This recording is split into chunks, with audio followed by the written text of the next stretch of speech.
To think just because he's Deion's son, just because he went to Colorado, just because he is Shedeur Sanders with a famous last name, that he was all of a sudden supposed to be better? Be advised, my OnlyFans is now 20% off. Weirdos are gonna come after y'all. Prime got draws, man. What's wrong with y'all? Prime got draws with great packaging.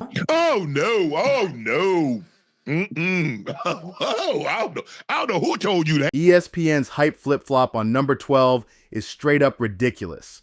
Buff Nation, grab your popcorn because ESPN just hand-delivered a new level of hot take absurdity. Here's a clip of what Courtney Cronin dropped on ESPN Radio. Well, here's what irritates me about the outside narrative that Cleveland is setting him up to fail. They have not done this the right way, all of those things. This man was a 5th-round pick.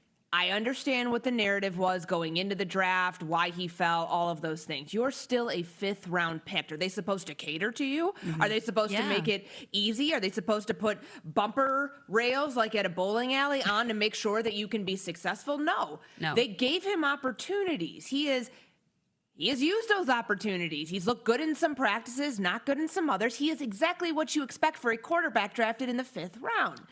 To think just because he's Deion's son, just because he went to Colorado, just because he is Shedeur Sanders with a famous last name, that he was all of a sudden supposed to be better than than his rookie curve, I think was completely disingenuous. It's not the team setting him up for failure. It's him showing, this is where I'm at in my career right now. I'm not ready for a bigger moment. I'm not ready for a bigger workload. I'm not ready to be QB2. And I know Stefanski said after the game that, like, they don't have their decision yet. They have their decision. Yes. Maybe it's Kenny Pickett. Honestly, at the end of this, maybe it's Kenny Pickett going to be their number 2 quarterback week 1. It's not going to be Shedeur because he's not ready to get there, and that's okay.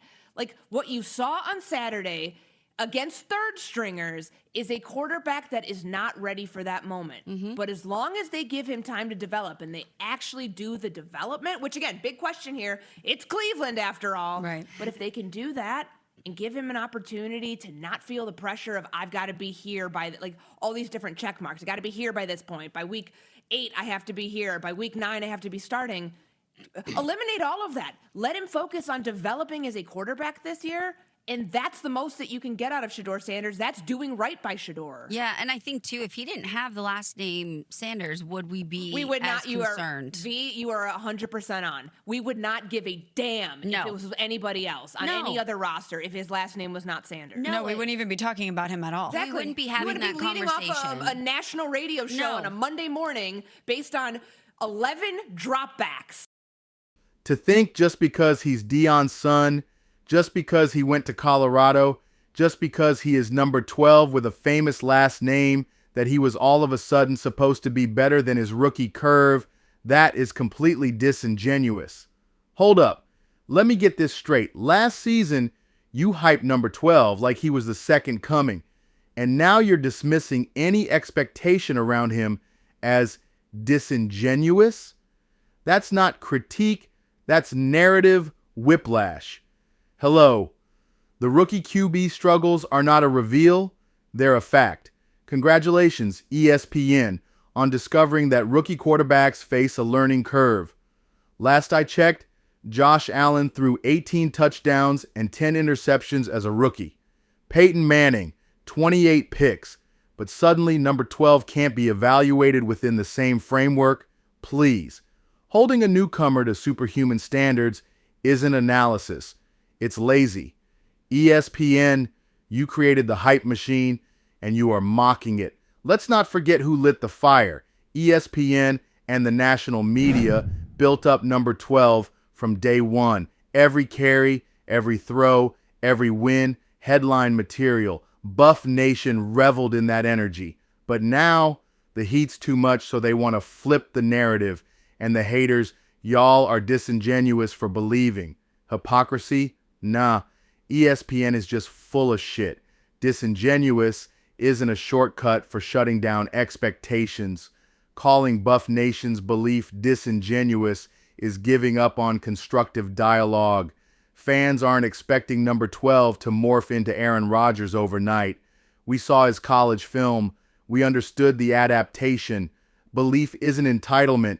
It's faith in a player who earned attention. Also, let's not act like ESPN wasn't quietly cashing in on the Sanders name.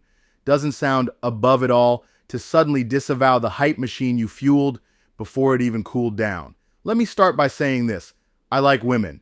Legally, I am married to one, but don't come for your boy. And can someone tell me what the hell Courtney and her so-called perspective is even talking about? Dropping a hot take that pathetically states the obvious and then blaming the fans for being misled? That's not sharp analysis. That's ESPN handing out participation trophies to anyone who strings together a few buzzwords into a microphone. No film breakdown, no real football talk, just vibes. Just another filler segment dressed up like gospel. If you're going to criticize number 12, bring something real to the table, like a sandwich or dinner. Don't insult Buff Nation's intelligence with the same surface-level observation every Pop Warner coach in America could make. Now stop moving the goalpost. That's not nice, Courtney. Here's how ESPN plays the twist. It's a rigged game of heads I win, tails you lose, number 12 wins. He's just a legacy pick, of course. He's supposed to succeed. Nothing special. Number 12 struggles. See, expecting him to be good this early was disingenuous. Told you so. That's not analysis. That's cowardice. That's ESPN moving the goalposts so far they're in another zip code. No matter what number 12 does, they twist the outcome to fit their lazy narrative. If he shines, they say it doesn't count because of his last name. If he stumbles, they call the fans fools for believing. It's a clown show.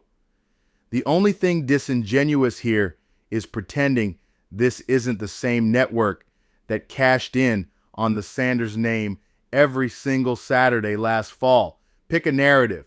Don't pander to both. Either trust in his development or stop rewriting expectations to fit the soundbite of the week.